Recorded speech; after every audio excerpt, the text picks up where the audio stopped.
أفغان بيسان كوخ سينا دالك دقالا هور سيدينا ولا يقانا برقدر هدي دقالا هور سيدنا ريحة سليمان لا يقانا دالك وقدم كبدانا القوصل قوصل اسكو ريحنا اللي يروينا اللي يقانا ما عبسنا أنا داوديال ويلكا سيدين نوقضو حفصي ayaa loo taxaabay waa mid kamid ah yaradii matana baraha bulshada sidii weyn uga hadlayay laha waxaan afgan baan sababeynaa annaga ku aslan la yiraahdaa reewel baan nahay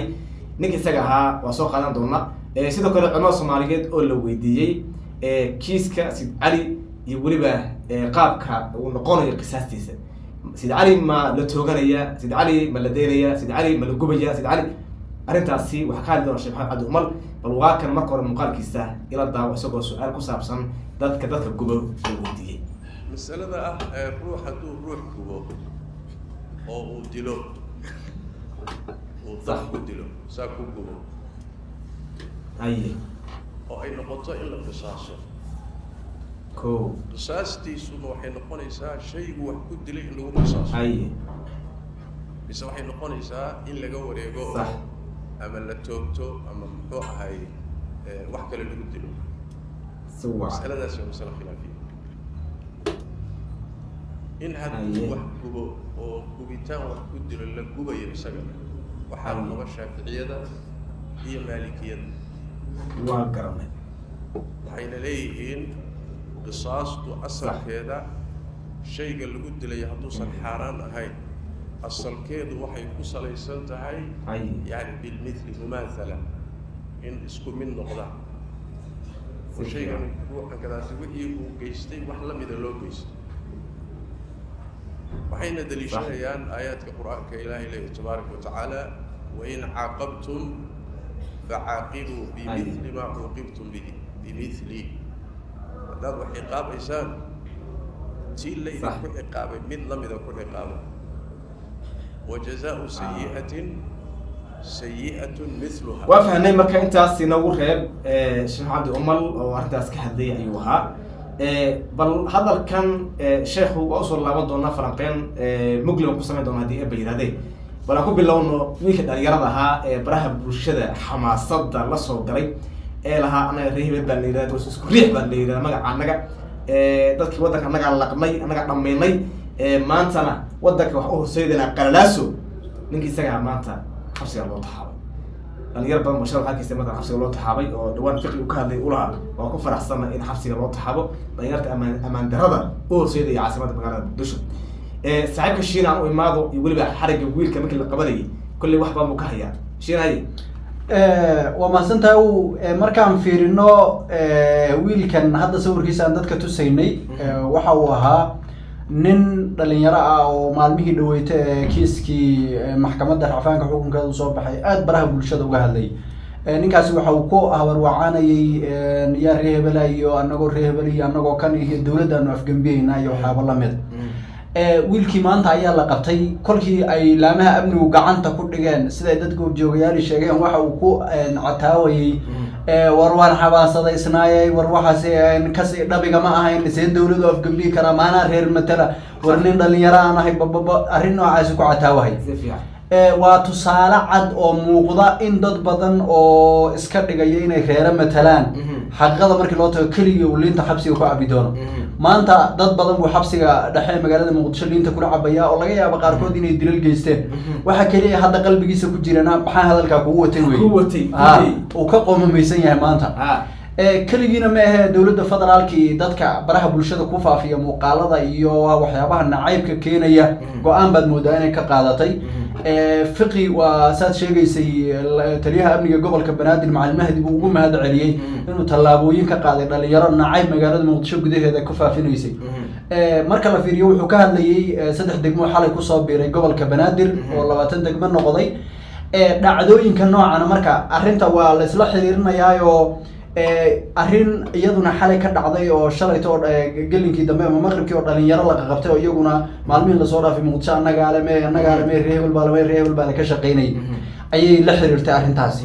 marka fiiriso marka dhacdooyinka noocan ah iyo dadka waxa weeye intay wax aynan ka fiirsan baraha bulshada ku faafiyaan oo dhaxboodaan kadibna ka qoomamaynaya way soo badanayaan waliba wararka qaarkood waxay sheegayaan mas'uuliyiin inay ka mid noqon doonaan oo gudoomiyaha ururka haweenka Jawaahir Barqad ba iyadana dadka in la soo qaban doono la filaya kamid ah sababtoo ah baraha bulshada Facebook ay qoraallo waxay soo dhigaysay dhalinyaradii xalayta la xidhay ay ku kala taageeraysay iyaduna soo dhigtay marka waa la isweydiinaya laamaha amnigu ma waxay ka adag yihiin kaliya dadka mas'uuliyiinta ayna yararka mise mas'uuliyiintana iyagana shaqa talaabo ayaa laga qaadi doonaa wax la isweydiinaya waa laakiin tusaale kooban ama cad oo muuqdaha u noqoto dadka maanta kiiskii Luul Cabdicasiis iyo Sayid Cali dhaxbooda iyo siyaabaha khaldan uga hadlaya nooca dooni ma adan labada qoys midkii dooni ma ka soo jeedaan ama midkoodna yeesan ahaanine inay tani haysato wiilka maanta haysato la qaban doono waliba xogaan helaynaa jira dad badan oo kala tayn ilaamaha amnigu ku daba jiraan oo dadkii dibadbaxyada qaybta ka ahaa meeshay doonaan ha ka dhigaan in la raadinayo qof kasto hadal nacayb oo kiiska la xiriirayna in la raadin doono oo la soo qaban doono warkeeni ama barnaamijkan ka horeysaan ku sheegnayna dee hadalkii ra'iisul wasaaraha ba sii adkaynayo inay dawladdu arrintan serious ka tahay way ka go'an tahay ba iyadana muuqata سؤال بل وديش عاد أمر قول يري وقف كذي وقف وقف وقف ودنتو محل قصة ميريا هذيك الدين مذهب الشافعي قاد وقت كواعد ما كان شيء حوش يعني مذهب الشافعي ما كان لفيريو كيس كان نوع القراءة إني مثلا أي ديان إني كان مثلا نقول تدعي محل قصة لما نقول الواحد دونا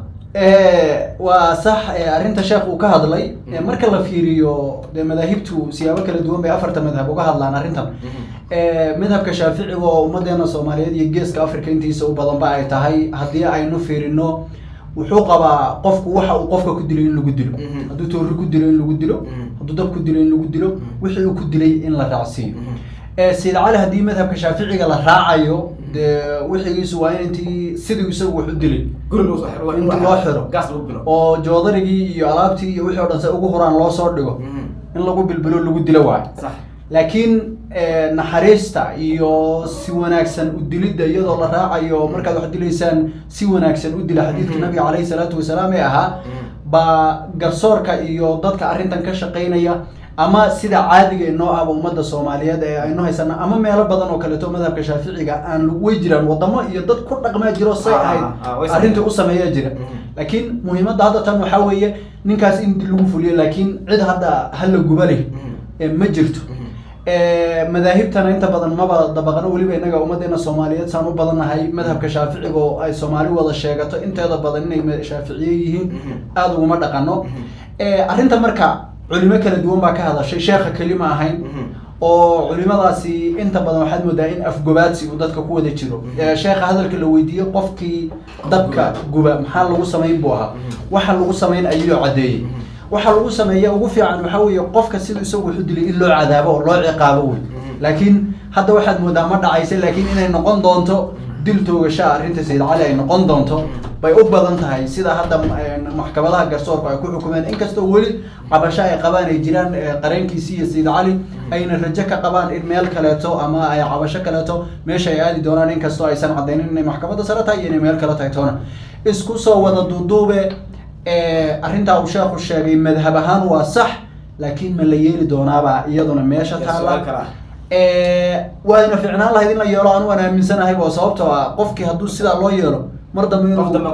mardama kuma dhiiradeen dilkan hadda waxa loo sameeyaa waxa weeye qofku inuusan mardama dil ku dhiiradeen marka qofka sida uu qofku u xanuujiyo in loo xanuujiyo aad buu fiican tahay oo dhadhamiyo wuxuu qofkan isagu dhadhansiiyay aad ay arrintaas u fiican aad weyn ma santahay daawada inta muuqaalkan ku soo afmeer la wadaaga saaxiibadii